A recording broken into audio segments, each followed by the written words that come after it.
Hello दोस्तों, आप सबका स्वागत है new life foundation with S के चैनल पर। और आज हम लेकर आए हैं कक्षा 10 के अध्याय संसाधन और विकास, सामाजिक विज्ञान की जो भूगोल की किताब है उसका पहला अध्याय है। तो इस अध्याय में हम देखेंगे दोस्तों कि संसाधन क्या होते हैं, इनका वर्गीकरण कैसे किया जाता है और इनका संरक्षण क्यों जरूरी है, कौन कौन से प्रयास हुए हैं, ये सब समझ पाएंगे। वीडियो के आखिर तक ज़रूर रुकिए, समझिए और जितने भी आपके सवाल हैं वो सब क्लियर हो जाएंगे। तो बिना कोई देरी के हम शुरू करते हैं दोस्तों। संसाधन और विकास। तो सबसे पहले संसाधन क्या होता है? तो देखिए, प्रत्येक वस्तु जो हमारी आवश्यकताओं की पूर्ति करे संसाधन कहलाती है। यानी हर वो चीज़ जो मानव के काम आए, जो हमारी आवश्यकताओं की पूर्ति करें, वो संसाधन है। जैसे कि आप कार लेके जा रहे हो तो कार आपको ट्रैवल करवा रही है एक जगह से दूसरी जगह। अब मोबाइल फ़ोन से आप बात कर पा रहे हो, ठीक है ना। आप एक रूम में बैठे हो, एसी कूलर पंखे यूज़ करो, तो जो भी आपकी आवश्यकताएं पूरी कर रहे हैं। इवन आप पेन से लिख रहे हो तो पेन भी आपके लिए एक संसाधन है। तो ऐसे लिस्ट बनाओगे तो बहुत सारी चीज़ें हैं जो हमारे डेली रूटीन लाइफ में काम आती हैं, वो सब कहीं ना कहीं संसाधन है। तो ये प्राकृतिक और मानव निर्मित भी हो सकता है। तो इसमें देखिए, सेंटर में मानव है और संस्थाएं और भौतिक पर्यावरण और प्रौद्योगिकी। एक्चुअली में वातावरण में जितने भी जो चीज़ें हैं, हम टेक्नोलॉजी के द्वारा, विभिन्न संस्थाओं के द्वारा उन चीज़ों को हम अपने लिए यूज़फुल बना देते हैं। वो सारी की सारी चीज़ें कहीं ना कहीं संसाधन हैं। तो देखते हैं संसाधनों का वर्गीकरण। तो इसकी डेफिनेशन क्या है? हर वह वस्तु जो मानव की आवश्यकताओं की पूर्ति करें संसाधन है। इसमें जो मेन इंपॉर्टेंट रोल है वो टेक्नोलॉजी का रहता है, वो इसे आसान बनाता है। संसाधनों का वर्गीकरण उत्पत्ति के आधार पर देखिए, ये जैव या अजैव हो सकता है। जैव मतलब जिसमें जीवन होता है, जैसे पेड़ पौधे हैं, जीव जंतु हैं, इंसान खुद है। जैसे स्कूल में एक टीचर दूसरे बच्चों को पढ़ाता, तो यहाँ पे टीचर भी जैव संसाधन है, ठीक है ना। तो पेड़ पौधे, ये सारे जो जिसमें जीवन हैं वो सभी जैव संसाधन हैं। और वो संसाधन जिसमें जीवन नहीं है वो अजैव। जैसे पत्थर, सोना, चांदी, तांबा, लकड़ी, ये जितनी भी चीज़ें हैं ये अजैव संसाधन है। समाप्यता के आधार पर, यानी फ्यूचर में कौन से संसाधन समाप्त हो जाएंगे और कौन से संसाधन समाप्त नहीं होंगे, इस बेस पे संसाधनों का वर्गीकरण किया गया है। तो कुछ संसाधन ऐसे हैं जो नवीकरणीय है, यानी बार बार हम उनको नवीकरण कर सकते हैं या नए बनाए जा सकते हैं, या कितना ही यूज़ करो वो कभी समाप्त नहीं होते दोस्तों। जैसे सौर ऊर्जा, आप कितना ही इस्तेमाल करो कभी ख़त्म नहीं होने वाला है। तो ऐसे कुछ अनवीकरणीय संसाधन भी हैं, जैसे कि खनिज तेल, पेट्रोलियम, जो जितने भी पदार्थ हैं दोस्तों वो सब अनवीकरणीय हैं। इसके अलावा नेक्स्ट देखिए, स्वामित्व के आधार पर, यानी संसाधनों पर अधिकार किसका है। इस बेस पे अगर हम देखें तो संसाधन चार प्रकार के होते हैं। व्यक्तिगत, यानी किसी व्यक्ति विशेष के, जैसे कि आपके पास जितने भी संसाधन हैं, चाहे आपके घर पे बाइक हैं, कार हैं, घर हैं, इवन आपका पेन, आपका बैग, आपका मोबाइल फ़ोन, आपकी जितनी भी चीज़ें हैं वो सब आपके व्यक्तिगत संसाधन है। इवन आपका खेत, आपके प्लॉट, ये सब आपके व्यक्तिगत संसाधन हैं। इसके अलावा सामुदायिक, आप देखेंगे दोस्तों कि हमारे सोसाइटी में बहुत सारी ऐसी चीज़ें हैं जिनमें किसी एक व्यक्ति का अधिकार न होकर के पूरे समुदाय या पूरे समाज का अधिकार रहता है। जैसे कि इसमें उदाहरण ले सकते हैं, तालाब हैं, सड़क हैं, अस्पताल हैं, स्कूल्स हैं, जो गवर्नमेंट स्कूल, सार्वजनिक। तो ये ऐसी चीज़ें हैं, जंगल हैं। तो इन सब पर किसी एक व्यक्ति विशेष का कोई अधिकार नहीं होता है, पूरे समुदाय, पूरे समाज का अधिकार रहता है। फिर राष्ट्रीय, एक देश की सीमाओं के भीतर जितने भी संसाधन होते हैं वो राष्ट्रीय संसाधन कहलाते हैं। जैसे भारत में आप देखोगे तो भारत की जो सीमा रेखा के भीतर जितनी भी, चाहे नदियां हैं, जंगल हैं, जो भी संसाधन है वो सब के सब राष्ट्रीय संसाधनों की कैटेगरी में आएगा। फिर है अंतर्राष्ट्रीय संसाधन, वो संसाधन जो किसी देश की भौगोलिक सीमा से बाहर हैं, सब देशों से बाहर है, किसी भी देश में नहीं है। जैसे कि समुद्र हैं, है ना, अंटार्कटिका है, ये जो हैं विभिन्न देशों की सीमा से बाहर, वो संसाधन अंतर्राष्ट्रीय संसाधन कहलाते हैं। जैसे अंतरिक्ष हैं ये। और विकास के स्तर पर हम चेक करते हैं तो देखिए कितने प्रकार के संसाधन होते हैं। विकास यानी वो जो संसाधन है वो किस अवस्था में है। जैसे कि संभाव्य, कई बार क्या होता है दोस्तों कि यहाँ पर ये संभावना है कि जैसे कि ये संसाधन, जैसे यहाँ पे सोना हो सकता है, ठीक है, या पेट्रोलियम भंडार हो सकते हैं। फिर ये तो हुआ संभाव्य। फिर एक विकसित भंडार, कि जहाँ से पता लगा ली कि हाँ यहाँ पे हैं, और यहाँ से इतना स्टोरेज हमारे पास में है। मान लीजिएगा जैसे राजस्थान के पश्चिमी हिस्से में पता लगता है कि यहाँ पे खूब सारे पेट्रोलियम या कोई गैस जो हैं यहाँ पे उसके भंडार हैं, तो ये विकसित भंडार है। तीसरा, संचित कोष वहाँ से निकाला भी जा रहा है। तो ये 3 प्रकार होते हैं। और संसाधनों का वर्गीकरण देखिए, सबसे जो बड़ा वर्गीकरण है वो प्राकृतिक और मानवीय। प्राकृतिक में नवीकरणीय योग्य कौन कौन से, जैसे कि सतत प्रवाह, जैसे कि पवन और जल, ये सतत प्रवाह वाले हैं। और जैव संसाधनों में प्राकृतिक वनस्पति और वन्य जीव, जैसे कि जंगल में आप जाओगे तो जितने भी वनस्पति और वन और जो वन्य जीव हैं वो सब के सब जैव में आ जाएंगे। अनवीकरणीय में कौन कौन से होंगे, पुनर्चक्रीय, जैसे कि कुछ चीज़ें होती है जो एक बार बनने के बाद उसको दोबारा, जैसे लोहा है, ठीक है ना, तो आपने एक बार इस्तेमाल किया, तो जितनी भी धात्विक चीज़ें हैं, लोहा मान लो कि मशीन बनी, वो कुछ टाइम बाद में यूज़फुल नहीं है, तो उस लोहे को फिर से पिघला करके फिर से उसकी नई चीज़ बनाई जा सकती है। तो ये हो गया आपका पुनर्चक्रीय। अचक्रीय, जैसे एक बार आपने इस्तेमाल कर दी, दोबारा उसका इस्तेमाल नहीं हो सकता, जैसे पेट्रोल, डीजल हैं, जीवाश्म ईंधन जितने भी हैं, ये सब के सब अचक्रीय में आएगा। फिर देखिए संरचनाएं और संस्थाएं, मानवीय संसाधनों में आप देखोगे तो जो भी व्यक्ति हैं किसी और के काम, जैसे डॉक्टर हैं, टीचर है, वकील हैं, कहीं ना कहीं किसी के काम आ रहे हैं, तो वो जितनी भी संरचनाएं और संस्थाएं मानव बनाते हैं या मानव ने बनाई हैं या मानव के द्वारा जिस किसी और के काम आ रहा है, तो वो सारे के सारे मानवीय संसाधन हैं। और मात्रा और गुणवत्ता, तो ये क्वालिटी वाइज भी रहते हैं मानवीय संसाधन।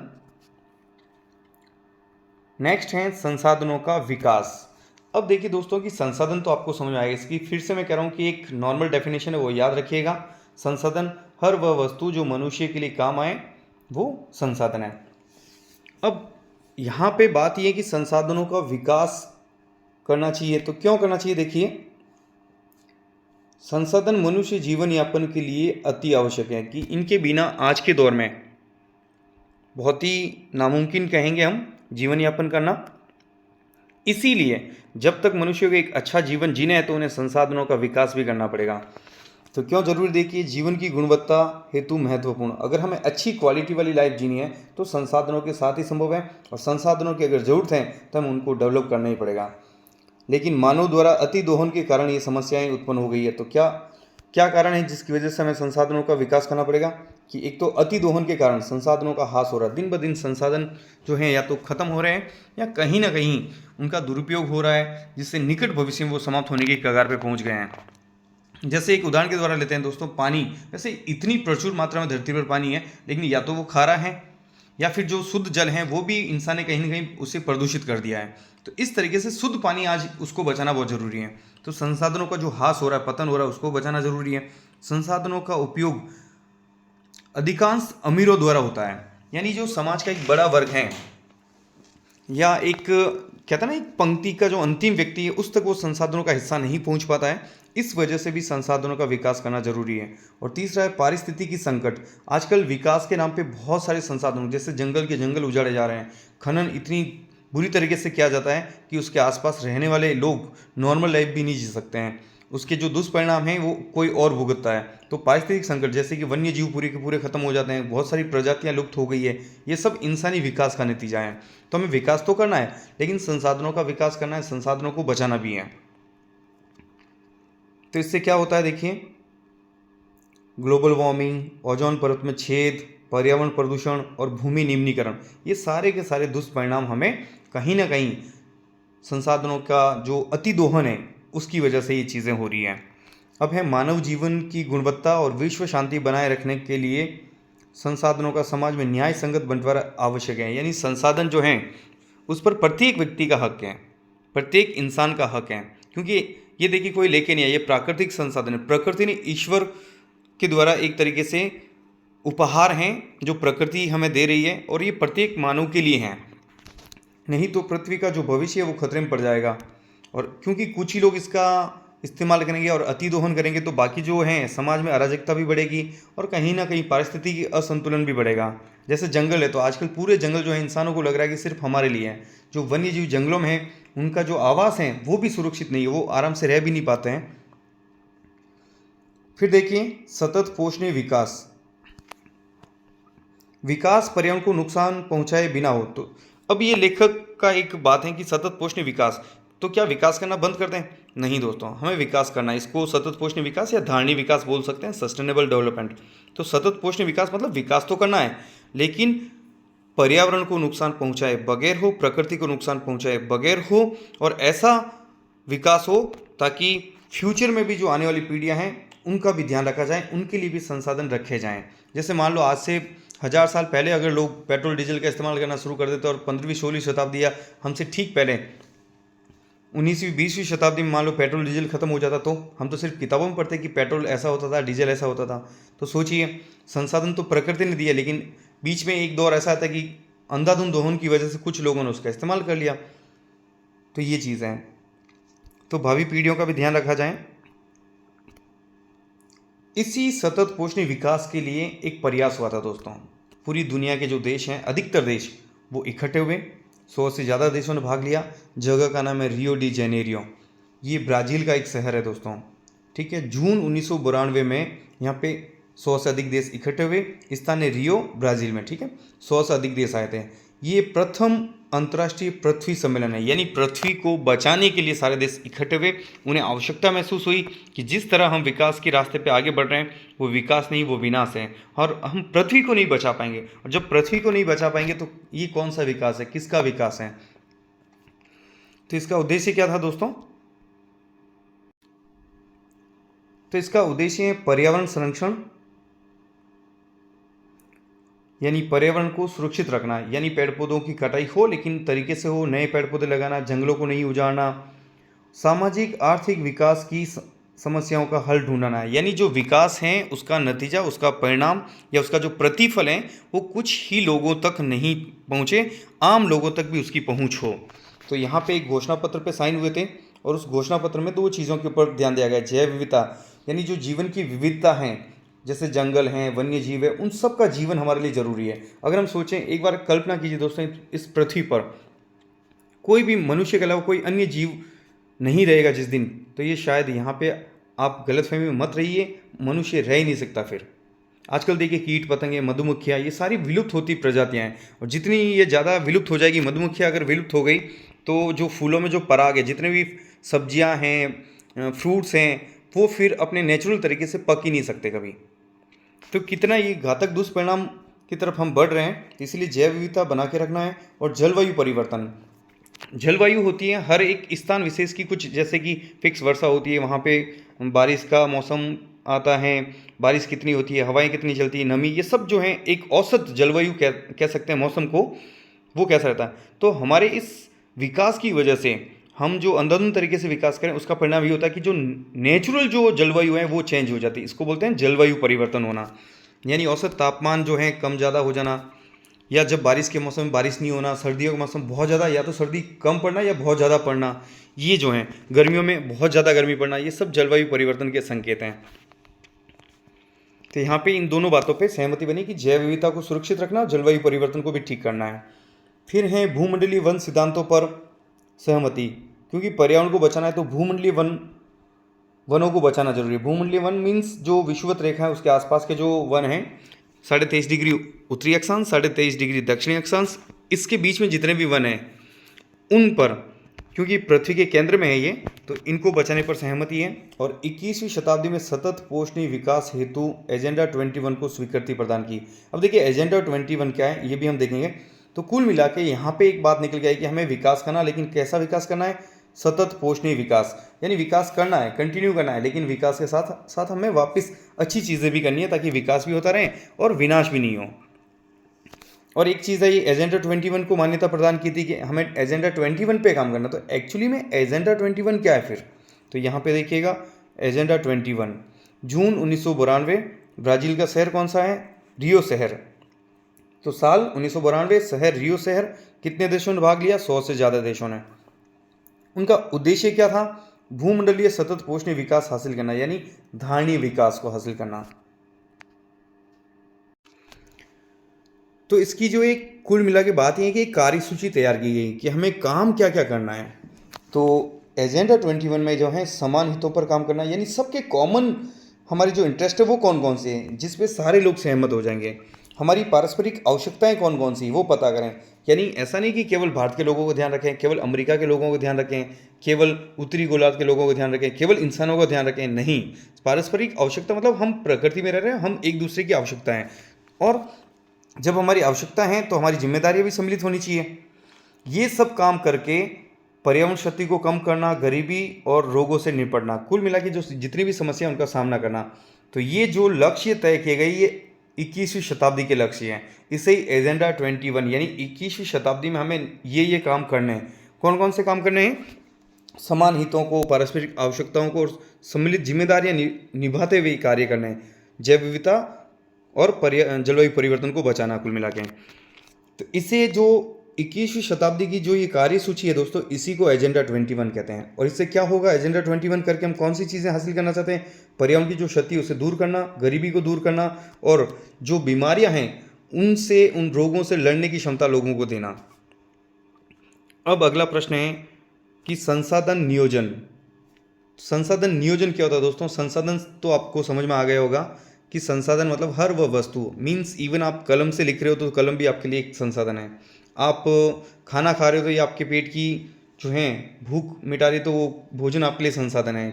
हम जो मिट्टी है वहाँ पे पेड़ पौधे सब्जियाँ फल फूल उगाते हैं, तो वो मिट्टी भी हमारे लिए संसाधन है। हम पानी पीते प्यास बुझाते, पानी भी जो है वो हमारे लिए एक संसाधन है। तो संसाधनों की लंबी चौड़ी सूची है। तो संसाधन नियोजन क्यों जरूरी? नियोजन का मतलब होता है दोस्तों प्लानिंग करना, यानी संसाधनों को प्लानिंग के द्वारा काम में लेना, ताकि संसाधन बने भी रहें और हमारा जीवन भी एक गुणवत्तापूर्ण बन पाए। संसाधनों का विवेकपूर्ण उपयोग हेतु नियोजन आवश्यक है, यानी प्लानिंग जरूरी है। अगर अच्छे से उनका इस्तेमाल करना, तो जितना आप प्लानिंग करके किसी चीज़ को यूज़ करेंगे तो वो रिजल्ट बेहतर देंगे। जैसे कि कुछ जो राज्य हैं दोस्तों, संसाधनों में अगर देखें तो ये कुछ राज्य जो हैं प्रचुर मात्रा में, जैसे कि मान लो कि कोयला लेते हैं, ठीक है, तो कोयला में छत्तीसगढ़, ये उड़ीसा, झारखंड, यहाँ पे बहुत ज़्यादा है, तो प्रचुर मात्रा में। यानी कुल मिला के कहना ये चाह रहा हूँ कि कुछ जो राज्य हैं वहाँ पे कुछ संसाधन प्रचुर मात्रा में पाए जाते हैं। कुछ राज्य ऐसे होते हैं जो संसाधनों में आत्मनिर्भर होते हैं, यानी ठीक ठाक है, उन्हें न तो कहीं से लाना पड़ता, न कहीं भेजना पड़ता है, वो आत्मनिर्भर हैं। कुछ राज्य ऐसे हैं जो संसाधनों की बहुत कमी से जूझ रहे हैं, जैसे राजस्थान, ये जल संसाधनों की कमी से जूझता है ना। तो ऐसे बहुत सारी संसाधन हैं जो अलग अलग राज्य के लिए अलग अलग हैं। तो इसीलिए जैसे झारखंड, मध्य प्रदेश, छत्तीसगढ़, ये खनिज कोयले प्रचुर मात्रा में पाए जाते हैं, जबकि यहाँ पे कमी किस बात की है? मूल विकास की कमी है। अरुणाचल प्रदेश को देखेंगे तो ये जल संसाधन प्रचुर मात्रा में पाए जाते हैं और मूल विकास की कमी। मूल विकास का यहाँ तात्पर्य है सड़क, बिजली, पानी, शिक्षा, स्वास्थ्य, ये जो फैसिलिटी है ये इनके पास अभी भी नहीं पहुँच पाई है।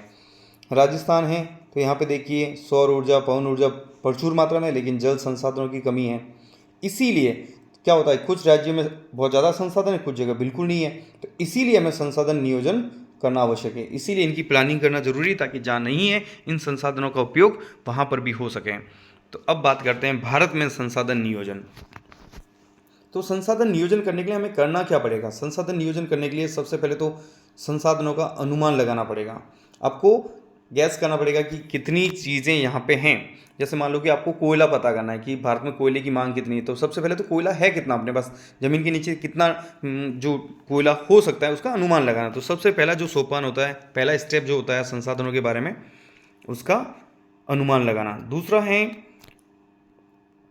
प्रौद्योगिकी कौशल और संस्थागत ढांचा तैयार करना, फिर एक संस्था बनाना, एक इंस्टीट्यूट तैयार करना और स्किल तैयार करना, ताकि लोगों को स्किल और मशीनरी के द्वारा उस कोयले का उत्पादन कर सकें हम।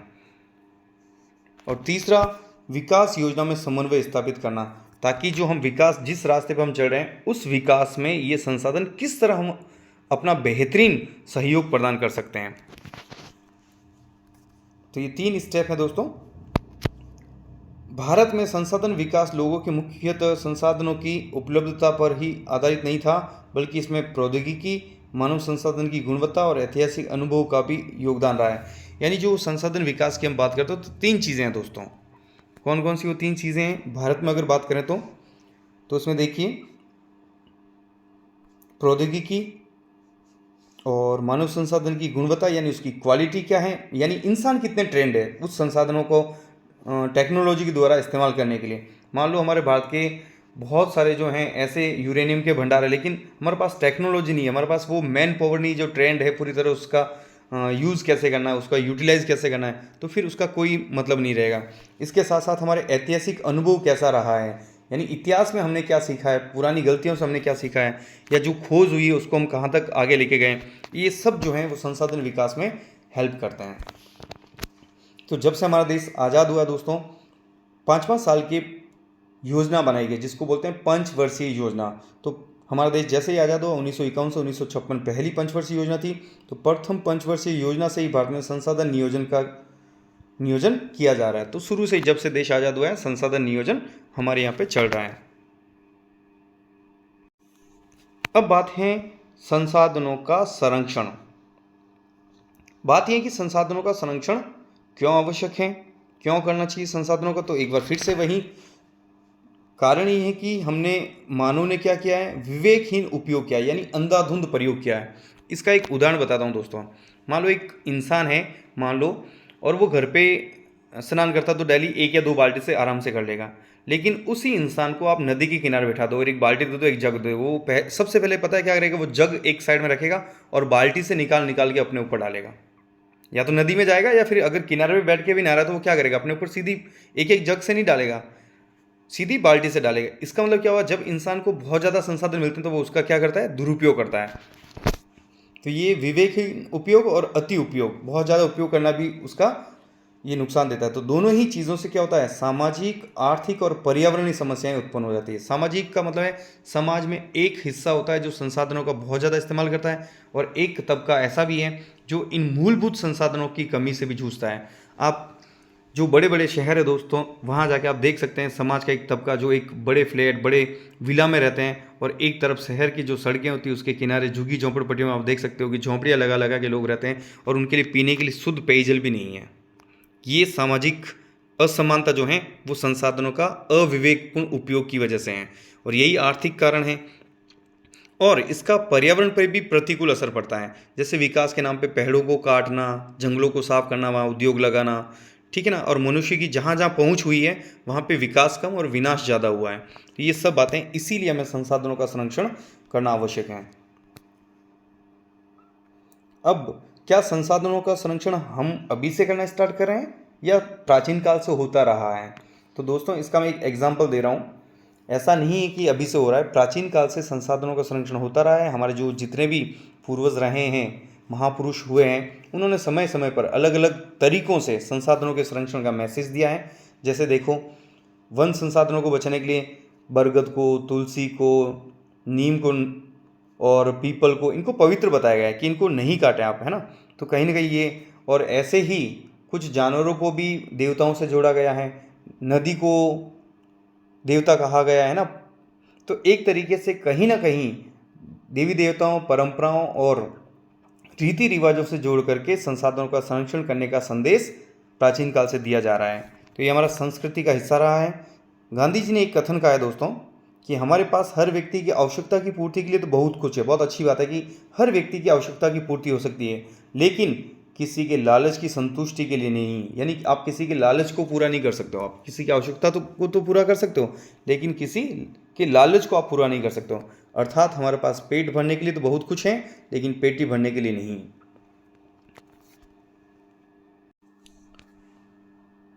अब है देखिए संसाधन ह्रास का मुख्य कारण। तो ऐसी कौन सा वो एक कारण है, ये एग्जाम में सवाल पूछने लायक है दोस्तों, कि संसाधन ह्रास का मुख्य कारण क्या है, वो कौन सी बात है जिसकी वजह से फिर इस हालत में हम पहुंच गए कि संसाधनों को बचाना जरूरी है, प्लानिंग करना जरूरी है।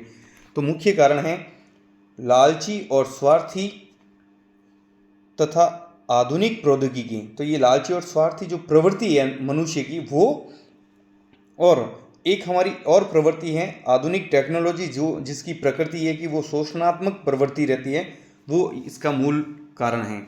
यानी लालची और स्वार्थी तथा आधुनिक जो प्रौद्योगिकी हैं वो उसकी शोषणात्मक प्रवृत्ति मूल कारण है कि हम विकास तो करें, लेकिन इस कदर विकास के रास्ते पर आगे बढ़ गए कि जंगलों को उजाड़ रहे हैं हम। देखिए, एक पृथ्वी क्या कम है क्या? आज देखिए विकास के नाम पे मंगल ग्रह पे, चांद पे पानी खोज रहे हैं। आप बताइए, पृथ्वी पे 75% पानी है, लेकिन उसकी तो पूरी बैंड बजा दी, पूरा खराब कर दिया। अब मंगल पे और चांद पे जाके कह रहे हैं कि हम पानी ढूंढ रहे हैं। जो पानी प्रकृति ने आपको इतनी बड़ी मात्रा में दिया, आप उसे नहीं संभाल पा रहे हो, उसको ठीक नहीं रख पा रहे हो, तो नया पानी मिल भी जाएगा तो उसका क्या होगा। तो ये सोच देखिए दोस्तों, ये और जितना भी संसाधनों को खराब करने के पीछे मैं कह रहा हूँ कि 99 नहीं 100% केवल और केवल मनुष्य जिम्मेदार है। तो मनुष्य की जो स्वार्थी और लालच है, ये इसका मूल कारण रहा है। और फिर देखिए, अंतर्राष्ट्रीय स्तर पर व्यवस्थित संसाधन संरक्षण की वकालत कब शुरू हुई, यानी वो कौन सी संस्था है जिसने सबसे पहले कहा कि ऐसा तो हमने देखा है कि प्राचीन काल से चला आ रहा है, लेकिन फिर भी अगर आधुनिक समय में देखें तो सन 1968 में क्लब ऑफ रोम ने संसाधनों के संरक्षण की वकालत की कि समय रहते संरक्षण नहीं मिला इन संसाधनों को तो बहुत एक तरीके से कह सकते हैं कि हम विनाश की तरफ बढ़ जाएंगे या सब कुछ खत्म होने के कगार पे पहुंच जाएंगे, जहां से हम कुछ भी नहीं कर पाएंगे।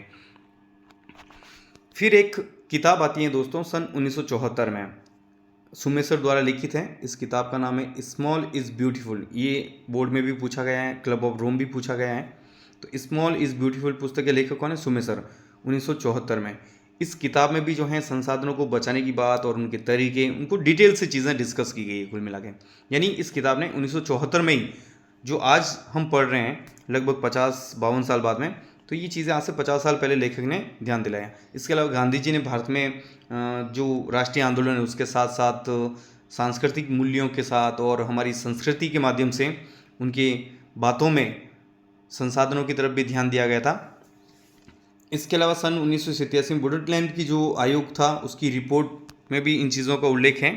और इस रिपोर्ट में देखिए दोस्तों, सतत पोषण विकास की जो है संकल्पना प्रस्तुत की गई थी। यानी ये बात रखी गई कि सतत पोषण विकास होना चाहिए, यानी विकास तो करें लेकिन विकास ऐसा करें कि प्रकृति को नुकसान कम से कम हो और आने वाली पीढ़ियों के लिए भी ध्यान रखा जाए। ऐसा नहीं है कि हम हैं तो बस हम सब कुछ उपभोग करके जाएंगे, हमारे पास कुछ बचना ही नहीं चाहिए, न पेट्रोल डीजल, न पेड़ पौधे, न वन्य जीव, कुछ भी नहीं बचना चाहिए।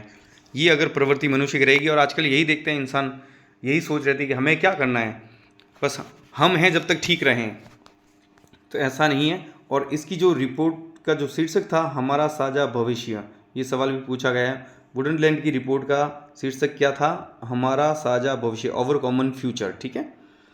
तो इसी रिपोर्ट पर फिर डिस्कस करने के लिए अगेन वापस वो सम्मेलन हुआ था, प्रथम पृथ्वी शिखर सम्मेलन। कब हुआ था? 1992, रियो डी जेनेरियो, ब्राज़ील में। 160 देशों के आसपास उसमें भाग लिया था दोस्तों, 100 से अधिक देश आप लिख सकते हैं। अब हैं भू संसाधन। ये तो हम समग्र संसाधनों की बात कर रहे थे, अब हम पर्टिकुलर एक संसाधन की बात करते हैं, भू यानी भूमि यानी धरती, है ना, इसकी बात करते हैं। भू संसाधन की बात करते हैं यानी भूमि की। तो भूमि एक महत्वपूर्ण प्राकृतिक संसाधन है। कैसा? देखिए, जो प्रकृति ने संसाधन दिए दोस्तों वो सारे के सारे प्राकृतिक संसाधन हैं, जैसे कि भूमि, जल, वायु, सौर ऊर्जा, है ना, ये जितने भी है ये प्राकृतिक संसाधन हैं, पेड़ पौधे वगैरह। और जो मानव ने बनाए वो मानवीय संसाधन कहलाएंगे। तो ये कैसा है? एक प्राकृतिक संसाधन है। प्राकृतिक वनस्पति, वन्य जीवन, मानव जीवन, आर्थिक क्रियाएं, परिवहन और संचार व्यवस्थाएं, ये सभी कहाँ पर होती है? भूमि पर ही होती है। यानी इतनी जो क्रियाकलाप हैं, यानी एक तरीके से बोल सकते हैं कि सभी जीवन भूमि पर ही तो संभव है, धरती पर ही तो संभव है। तो जितनी भी हम आर्थिक क्रियाएं करें, चाहे हमारा जीवन है, चाहे वनस्पति जीवन है, चाहे वन्य जीवन, वन्य जीवन मतलब जो जीव जंतु हैं जो जंगलों में रहते हैं, वो सब इसी धरती पर रहते हैं, इसी भूमि पर रहते हैं। इतना इम्पोर्टेंट ये संसाधन है। जब इतना इम्पोर्टेंट है तो उसका उपयोग भी कैसा हो? सावधानीपूर्ण होना चाहिए। तो भारत में अगर बात करें भूमि की, तो भारत में भूमि के विभिन्न प्रकार की भू आकृतियाँ हैं, यानी एक जैसी भूमि नहीं है। भूमि की विभिन्न प्रकार की आकृतियाँ, अलग अलग आकृति में भूमि होती है। तो देखिए, पहले तो भू आकृतियाँ कौन कौन सी होती है ये प्रश्न पूछ सकते हैं, जैसे कि पर्वत, पठार, मैदान और द्वीप। तो ये मुख्य रूप से आकृतियाँ हैं। तो भारत की अगर बात करें तो मैदान कितने प्रतिशत हैं? 43%। और इस मैदानी क्षेत्रों में क्या होता है? कृषि और उद्योग बहुत अच्छी स्थिति में। तो और कृषि यानी एक तरीके से पूरा जो हम अनाज के लिए निर्भर करते हैं ये मैदानी क्षेत्र में ज़्यादा होती है। फिर है पर्वत। तो सबसे अधिक मात्रा में कौन सी भू आकृति पाई जाती है भारत में? मैदान, ठीक है ना। पर्वत 30% है। ये नदियों का प्रवाह होता है पर्यटन के लिए और पारिस्थितिकी यानी जो वन्य जीवन है, पेड़ पौधे हैं, वनस्पति है, वो बहुत ही अच्छी स्थिति में वहाँ पे पाई जाती है। फिर हैं पठार। पठार 27% है और यहाँ पे खनिज और जीवाश्म ईंधन और वनों के लिए ये बहुत ही इम्पोर्टेंट है ये भू आकृति। तो अब हम देखते हैं भू उपयोग। तो फिर भूमि का उपयोग कैसे करते हैं, इसका उद्देश्य क्या है, ठीक है ना। तो देखिए भू उपयोग, भू संसाधनों के उपयोग के उद्देश्य क्या क्या देखिए। तो पहला है वन, यहाँ पे वन बहुत ज़्यादा। कृषि कार्य हम यही करते हैं, हम भूमि पर ही इमारतें बनाते हैं, सड़कें बनाते हैं, उद्योग, स्थायी चारागाह बनाते हैं। और इसके अलावा आप देखिए जो ज़मीन पड़ी थी उसमें पड़ती भूमि होती है कुछ। पड़ती भूमि उसे कहते हैं दोस्तों जो एक वर्ष से कोई खेती नहीं होती, यानी पिछले एक साल से अगर कोई खेती नहीं है तो उसे पड़ती भूमि कहते हैं। और पुरातन पड़ती भूमि किससे कहते हैं, यानी पुरानी एक तरीके से जिससे 1 से 5 वर्ष से कोई खेती नहीं हुई है उसे पुरातन पड़ती भूमि कहा जाता है। फिर देखिए शुद्ध निवल। शुद्ध निवल यानी बोया गया क्षेत्र, शुद्ध निवल बोया गया क्षेत्र, फसलें उगाई और काटी जाती है उसे बोया गया क्षेत्र कहते हैं। सकल कृषित क्षेत्र, तो एक कृषि वर्ष में एक बार से अधिक बोए गए क्षेत्र को शुद्ध निवल में बोए गए क्षेत्र में जोड़ दिया जाता है तो सकल कृषि क्षेत्र कहलाता है। यानी एक वर्ष में उस जमीन को कितनी बार बोया जाता है, कितने क्षेत्र को बोया जाता है, उसे जोड़ते हैं तो ये जो प्राप्त होता है वो सकल, सकल का मतलब होता है टोटल, है ना। टोटल यानी टोटल एक साल में कितनी बार और कितनी जमीन पे खेती होती है दोस्तों, उस जमीन को जब जोड़ देते हैं तो सकल कृषि क्षेत्र कहलाता है। फिर हैं भारत में भू उपयोग के प्रारूप। अगर हम भारत की बात करें तो भू उपयोग को निर्धारित करने वाले तत्व देखिए, एक होते हैं भौतिक कारक, एक होते हैं मानवीय कारक। तो वो कौन कौन सी चीज़ें हैं जो हमें भू उपयोग के लिए हमें प्रेरित करते हैं। तो एक तो भू आकृति कैसी है, वहाँ की जलवायु कैसी है और मृदा के का कैसा प्रकार है, मिट्टी का कैसा प्रकार है। ये 3 चीज़ें हैं जो भौतिक कारक है, जो ये डिसाइड करते हैं कि उस भूमि का उपयोग हम किस लिए करेंगे, कृषि के लिए करेंगे, पर्यटन के लिए होगा, ठीक है। तो ये इस पर भौतिक कारकों पर निर्भर करता है। फिर भू उपयोग को निर्धारित करने वाले मानवीय कारक। तो मानवीय कारक वहाँ पे जनसंख्या घनत्व कितना, मान लो बहुत ज़्यादा, उत्तर प्रदेश जैसे जो राज्य है वहाँ पे हद से ज़्यादा जनसंख्या मान लो, तो फिर आप वहाँ पे ऐसी चीज़ें नहीं कर सकते कि सबको हटा के हम तो यहाँ खेती करेंगे, तो जनसंख्या घनत्व है। तो फिर प्रौद्योगिकी क्षमता कितनी है भारत के पास में, हमारे पास टेक्नोलॉजी कितनी है, हमारी संस्कृति भी मैटर करती है। संस्कृति का मतलब हम संसाधनों को कितना बचा, जैसे कि देखिए नदियों को हमारे यहाँ देवी देवताओं का रूप समझा जाता है, लेकिन फिर भी उसके बावजूद हमने इतना प्रदूषण कर दिया है। तो कहीं ना कहीं संस्कृति हमें ये संदेश देती है कि हमें इन्हें बचाना है। तो सदियों से यही तो संदेश दिए जा रहे थे। हमारी परंपराएं क्या हैं, तो ये सब जो है ये मानवीय कारक हैं। लोगों की सोच कैसी है, हमारा एजुकेशन सिस्टम कैसा है, सरकार की इच्छा शक्ति कैसी है, ये सब चीज़ें मायने रखती हैं कि भू उपयोग कैसा होगा। अब बात करें भारत की, तो भारत का जो कुल भौगोलिक क्षेत्रफल है वो 32,87,32.87 लाख वर्ग किलोमीटर है। ये थोड़ा इंपॉर्टेंट है दोस्तों, सवाल एग्जाम आ सकता है। भारत का कुल भौगोलिक क्षेत्रफल कितना है, 32.8 लाख वर्ग किलोमीटर।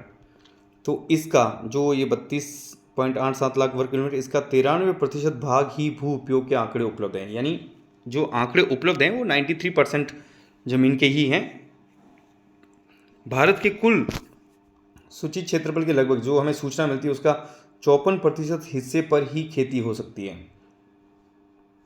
कितने परसेंट पे, 54% पे। पंजाब हरियाणा में 80% भूमि पर खेती होती है। तो सबसे ज़्यादा खेती की जो ज़मीन है, जैसे टोटल जो उसका एरिया है उसका कितने परसेंट ज़मीन है जो भूमि जो है वो खेती के लिए। अरुणाचल प्रदेश, तो ये 80% पूरे भारत का नहीं दोस्तों, पंजाब का 80%, पंजाब का टोटल एरिया है उसका 80% पे खेती होती है। सेम हरियाणा प्रदेश, अरुणाचल प्रदेश, मिजोरम, मणिपुर, अंडमान निकोबार द्वीप समूह, ये इन क्षेत्रों में केवल 10% जमीन पर ही खेती की जाती है। फिर है हमारा राष्ट्रीय वन नीति। राष्ट्रीय वन नीति कब बनी, 1952 में। तो इस राष्ट्रीय वन नीति, ये तो एक तो अपने आप में एक प्रश्न है, राष्ट्रीय वन नीति कब बनी, प्रथम वाली जो है 1952। इसमें देखिए दोस्तों कि 33% भूभाग पर वन वांछित है। वन वांछित है मतलब वन होने चाहिए, कि भारत में कुल जो एरिया है उसके 33% भाग पर वन होने चाहिए। लेकिन वर्तमान में कितने हैं दोस्तों, 24.6। कितना है, 24.6। लेकिन जो आपकी पुस्तक है दोस्तों, कक्षा 10 की जो भूगोल का जो पहला अध्याय है उसमें जो किताब में आंकड़े हैं वो 23.3 है और ये आंकड़े 2014-15 के हैं। तो इसीलिए आपको किताब वाले भी याद रखने हैं और वर्तमान के भी। तो 23-24% आप लिख सकते हो, नहीं तो पुस्तक वाले आंकड़े आप दीजिएगा 23.3। लेकिन फिर भी ज़्यादा परिवर्तन नहीं है। 10 साल बाद में भी हम इतने वृक्षारोपण करने के बावजूद भी हम 24% पे पहुंचे, जबकि होना कितना चाहिए, 33% होना चाहिए। अब है बंजर भूमि, ये भी परीक्षा में आ सकता है। बंजर भूमि से क्या तात्पर्य है, तो ऐसी भूमि जो बंजर हो। तो उसमें कौन कौन सी हैं, देखिए, पहाड़ी चट्टानें, सूखी जमीन, मरुस्थलीय भूमि, ये सब के सब जो है बंजर भूमि में आती है, जहाँ पे किसी प्रकार की कोई चीज़ें नहीं होती है, कृषि वगैरह ये नहीं होती है। गैर कृषि प्रयोजनों में भूमि, इसके अलावा और कृषि में तो इस्तेमाल होती है भूमि, इसके अलावा और कहाँ कहाँ होती है, तो देखिए, बस्तियाँ बनाने में, सड़कें बनाने में, रेल लाइनें बिछाने में, उद्योग लगाने में। बस्तियाँ मतलब गांव शहर सब आ गए इसमें, ठीक है ना। तो इन सब के लिए भूमि का उपयोग होता है। तो इस तरीके से ये इस अध्याय का पहला पार्ट समाप्त हुआ दोस्तों, और नेक्स्ट बहुत जल्द आपको पार्ट 2 मिलेगा। और इसको एक बार समझने में पुनः 2 बार देखिएगा। और इसकी जो PDF है दोस्तों, मैं टेलीग्राम चैनल पे डाल दूंगा, जिसका लिंक मैं डिस्क्रिप्शन में डाल दूंगा। आप वो चैनल ज्वाइन कर लीजिएगा और ये PDF आपको वहाँ पे मिल जाएगी। Thank you so much for watching.